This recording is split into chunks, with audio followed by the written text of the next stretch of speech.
Hello students, good morning. आपका SKS ई classes में स्वागत है।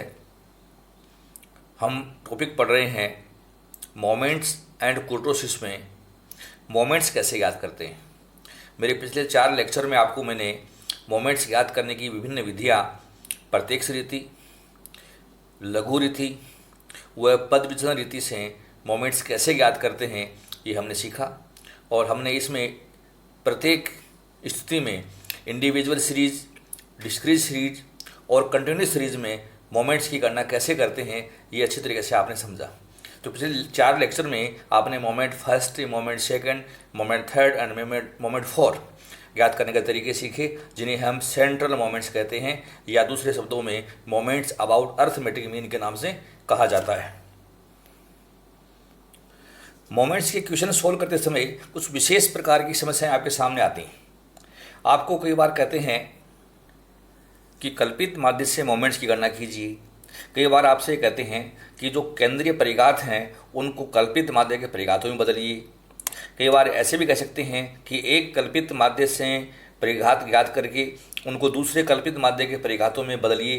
तो ऐसे कुछ विशेष प्रकार की प्रॉब्लम्स परीक्षा में आप लोगों से पूछते हैं, तो उन समस्याओं का समाधान हम कैसे करें ये मैं आपको आज के लेक्चर में पढ़ाना चाहता हूँ। तो सबसे पहले हमें क्या काम करना है समझिए। सर्वप्रथम केंद्रीय परिघात ज्ञात किए जाते हैं। आपको मोमेंट्स अबाउट मीन याद करने हैं। चाहे कैसा भी क्वेश्चन आ जाए, आपके सामने केंद्रीय परिघात होने जरूरी हैं। या तो क्वेश्चन में दे रखे होंगे, उन्हें दे रखे तो आप इनको ज्ञात करिए, जो सूत्र आप लोगों ने पढ़े हैं पिछले 4 लेक्चर के आधार पर। यदि केंद्रीय परिघात ज्ञात हों तो केंद्रीय परिघातों को कल्पित माध्य पर आधारित परिघातों में बदलने के लिए केंद्रीय परिघातों में माध्य और कल्पित माध्य का अंतर अर्थात x bar minus a equal to delta का समायोजन करना होता है। इस कार्य हेतु निम्नलिखित सूत्रों का हम प्रयोग करते हैं। तो डियर स्टूडेंट्स, हमें एक तो समांतर माध्य ज्ञात करना होगा और एक हमें डेल्टा निकालना होगा, अर्थात समांतर माध्य में से कल्पित माध्य घटाकर डेल्टा निकालने हैं। और उसके पश्चात जो सूत्र आपको बता रहा हूँ उन सूत्रों से हमें कल्पित माध्य के मोमेंट्स ज्ञात करने होते हैं। हम x बार कैसे ज्ञात करें समझिए। तो x बार ज्ञात करने का तरीका होगा a प्लस V1, या a का मतलब है एज्यूम्ड मीन, और V1 जो आपने ज्ञात किया है सिग्मा dx बटे n करके या सिग्मा f dx बटे n करके आपने निकाला है, तो हम x बार निकाल लेंगे। अब डेल्टा कैसे निकालें।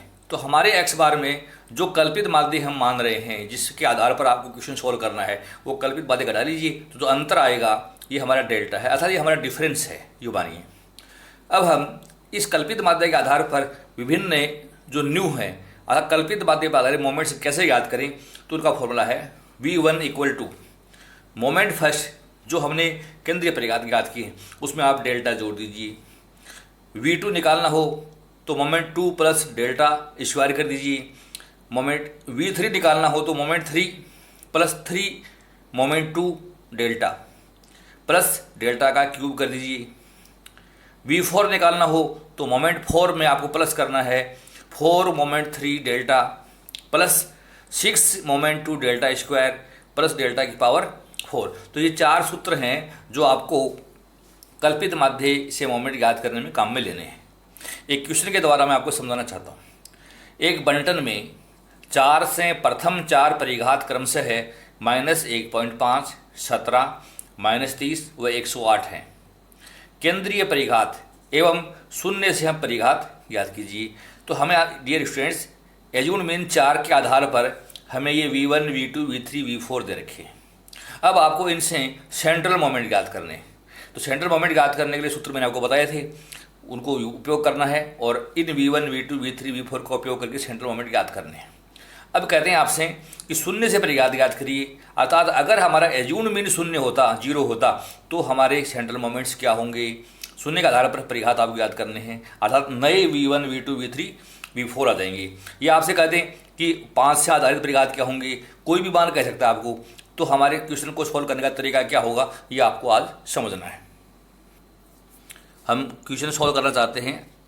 हमारे क्वेश्चन में a का मान दे रखा है, a बराबर 4 हमें क्वेश्चन में दे रखा है, और V1 भी दे रखा है हमें। ये V1 है -1.5। ये दो संख्याएं हमें दे रखी हैं। तो सबसे पहला काम हम इसमें मैंने आपको बताया कि एक्स बार निकालना है। तो एक्स बार इक्वल टू होता है डियर स्टूडेंट्स ए प्लस V1। तो वैल्यू पुट कर रहा हूँ मैं, हमारा ए का मान है 4, ए प्लस और V1 है माइनस का 1.5। तो एक्स बार इक्वल टू, अब हल कर दीजिए। तो एक्स बार हमने निकाला, तो एक्स बार हमारा आता है 2.5।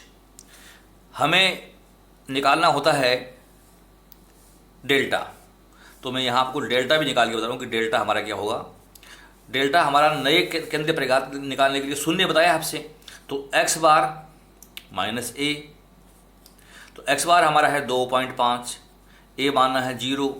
तो dear students delta equal to हो गया हमारा 2.5। हमें सबसे पहले निकालने हैं हमारे सेंट्रल मोमेंट। तो सेंट्रल मोमेंट का फॉर्मूला है V1 माइनस V1 होता है। तो V1 हमारे क्वेश्चन में है माइनस का 1.5, माइनस कर दो इसमें से माइनस का 1.5। तो हमारा पहला मोमेंट डिरेक्शन 0 होता है, ये हमें पता है। मोमेंट 2, आपको मोमेंट 2 निकालना है, होता है V2 माइनस V1 का स्क्वायर। V2 है हमारे क्वेश्चन में 17 और V1 है माइनस का 1.5 का स्क्वायर।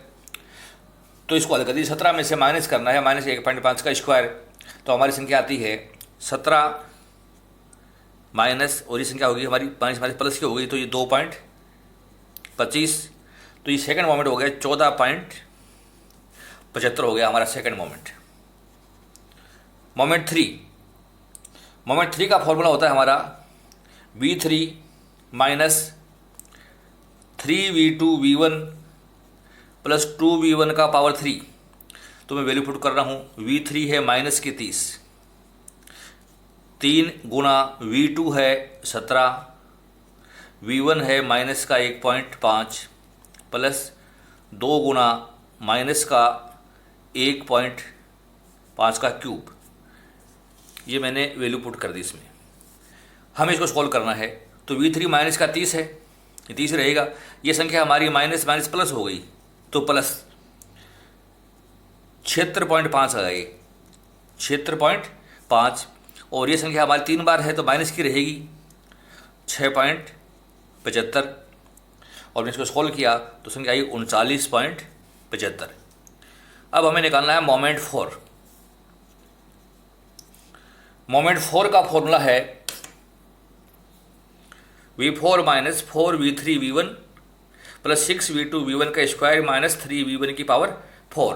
तो मैं यहाँ वैल्यू पुट कर रहा हूँ मोमेंट 4 के लिए 108 माइनस कोष्ट लगा रहा हूँ 4, V3 है माइनस का 30, V2 है माइनस का 1.5 प्लस 6 गुणा V2 है माइनस का 30, V1 है माइनस का 1.5 का स्क्वायर माइनस 3 गुणा माइनस के 1.5 का पावर 4। तो मोमेंट 4 इक्वल टू, हमें मोमेंट 4 निकालना है। तो पहली संख्या हो गई हमारी 108। अब इन सेकंड संख्याओं को मैंने गुणा किया तो ये संख्या आ गई हमारी माइनस की 180। हम इन संख्याओं को मैंने गुणा किया तो ये संख्या हमारी आ रही है प्लस में 229.5।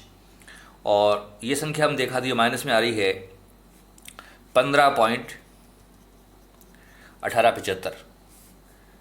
और हमने मोमेंट 4 निकाल लिया। इनको आप जोड़ और घटा करके निकाल लीजिए, 142.3125। ये हमारा मोमेंट 4 है। देखिए हमने चारों मोमेंट ज्ञात कर लिए। तो चारों मोमेंट को मैं रेखांकित कर दूँ। ये हमारा पहला मोमेंट है 0। आप देख रहे हैं ये हमारा दूसरा मोमेंट है, और हम देख रहे हैं कि ये हमारा तीसरा मोमेंट है, और ये हमारा चौथा मोमेंट है। अपने चारों मोमेंट निकाल लिए, और हमने समांतर माध्य भी निकाल लिया 2.5 है, और हमने डेल्टा भी निकाल लिया, वो हमारा 2.5 है, क्योंकि हमारा एल्यूड मीन 0 से हमें ज्ञात करना है। तो देखिए एक्स बार हमने निकाला a प्लस V1 करके, तो एक्स बार 2.5 आया, और डेल्टा भी हमारा 2.5 आ गया। और अगर एल्यूड मीन और कोई होता तो एक्स बार माइनस a करते तो नया डेल्टा हमारा बन जाएगा। अब हमें नए V1 निकालने हैं। तो नए V1 कैसे निकालने में यहाँ आपको बता रहा हूँ V1, और ये अबाउट जीरो है, मैं यहाँ लिख दूँ, ये है अबाउट जीरो। मैं जो भी निकाल रहा हूँ ये अबाउट जीरो होंगे।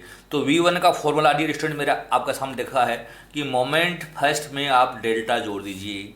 तो मोमेंट फर्स्ट हमने याद किया था वो है जीरो, और जीरो में डेल्टा जोड़ दीजिए, डेल्टा है 2.5, तो ये संख्या हमारी आ गई 2.5। हमें निकालना है V2 अबाउट जीरो। तो हमारा फॉर्मूला देखिए, ये फॉर्मूला है V2, तो मोमेंट 2 लेना आपको, मोमेंट 2 प्लस डेल्टा स्क्वायर, तो वैल्यू पुट कर रहा हूँ मैं। मोमेंट 2 हमने याद किया डियर स्टूडेंट हुआ 14.75, और डेल्टा हमारा है 2.5, तो उसका स्क्वायर करना है। तो 14.75 में आप प्लस कर दीजिए 2.5 का स्क्वायर, तो ये हो गया 6.25, और मैंने योग किया 14 और 6 20, और हमारी संख्या एक्यूरेट 21 बन गई। ये V2 अबाउट जीरो आ गया। अब हमें निकालना है V3 का मान। V3 निकालने के लिए moment 3 plus 3 moment 2 delta plus delta की पावर 3 करना है। वैल्यू पुट कर दीजिए। मोमेंट 3 हमारे क्वेश्चन में था 39.75 प्लस 3 गुना मोमेंट 2 है 14.75, और डेल्टा है 2.5 प्लस 2.5 का क्यूब, तो ये हल कर लीजिए। तो 39.75 हमारी संख्या रह जाएगी, प्लस का चिन्ह है, इन तीनों का आप गुणा कर लीजिए, तो इनको गुणा किया तो 110.63 हो गया। निकटतम 2 दशमलव में 110.63, ये प्लस में रहेगी, तो 2.5 गुणा 2.5 गुणा 2.5, ये काम आपको कर लेना है। तो ये हमारी संख्या होगी 15.625, तो 15.62 लिख रहा हूँ मैं, और हम तीनों का योग कर देते हैं। तो इन तीनों का मैंने योग किया, तो ये संख्या आ गई डियर स्टूडेंट 166, ये राउंड फिगर में मैंने कर दी है निकटतम जीरो में। तो ये हमारा V3 अबाउट जीरो हो गया। अब हम निकालते हैं V4 का मान। सूत्र हमारा ये लिखा पड़ा है, moment 4 plus 4 moment 3 delta plus 6 moment 2 delta square plus delta power 4। आप वैल्यू पुट कर दीजिए इसमें। मोमेंट 4 हमने याद किए हैं 142.3125 इंटू प्लस है 4 इंटू मोमेंट 3 है 39.75 इंटू डेल्टा है 2.5 प्लस 6 गुणा मोमेंट 2 14.75, 2.5 का स्क्वायर और प्लस 2.5 की पावर 4। ये मैंने संख्याएं इसमें पुट कर दी हैं। अब हमें V4 हल कर लेना है। तो हमारी हल करने पर संख्या आती है 142.3125 प्लस, आप इनको हल कर दीजिए, 4 गुणा 39.75 गुणा 2.5, तो इनको गुणा किया मैंने, तो ये संख्या आती है 397.5, गुणा कर लिया हमने। इसको पहले करिए 6 गुणा 14.75 गुणा 2.5 का स्क्वायर, तो मैंने ये सोल्व किया, तो ये आया 553.12 और 2.5 का पावर 4, तो ये संख्या है हमारी 39.06, और मैंने योग कर दिया तो ये आया 1132। तो इस तरीके से मैंने चारों V1, V2, V3 और V4 अबाउट जीरो याद किए हैं। तो मैं इसको अंडरलाइन कर दूँ, ये तो हमारा पहला तो आएगा 2.5, V2 का मान आएगा हमारा 21, V3 का मान आएगा 166 और V4 का मान आएगा 1132। इस तरीके से हम मोमेंट अबाउट जीरो निकाल सकते हैं। मान लो इसी क्वेश्चन में आपसे कहते थे कि 2 से परिघात याद करिए, अगर ऐसे कहें तो x बार माइनस हम यहाँ क्या करते 2 करते, तो 2.5 में से 2 तो ये डेल्टा हमारा 0.5 हो जाता, और 0.5 के आधार पर हम इन क्वेश्चन को सोल्व करके दिखाते। तो इस तरीके से ये स्टूडेंट्स हम कन्वर्जन ऑफ मोमेंट्स के क्वेश्चन को बहुत आसानी से सोल्व करके दिखा सकते हैं। आपको अगर ये लेक्चर समझ में आया तो इसको आप लाइक कीजिए, वो अपने फ्रेंड्स में अधिक से अधिक शेयर कीजिए। मेरा चैनल SKS क्लासेज अगर आपने सब्सक्राइब नहीं किया है तो मेरे चैनल को आप सब्सक्राइब कीजिए, ताकि आपको प्रतिदिन नए नए वीडियोज़ जो हैं वो प्राप्त होते रहेंगे। लेक्चर सुनने के लिए बहुत बहुत धन्यवाद। Thank you so much.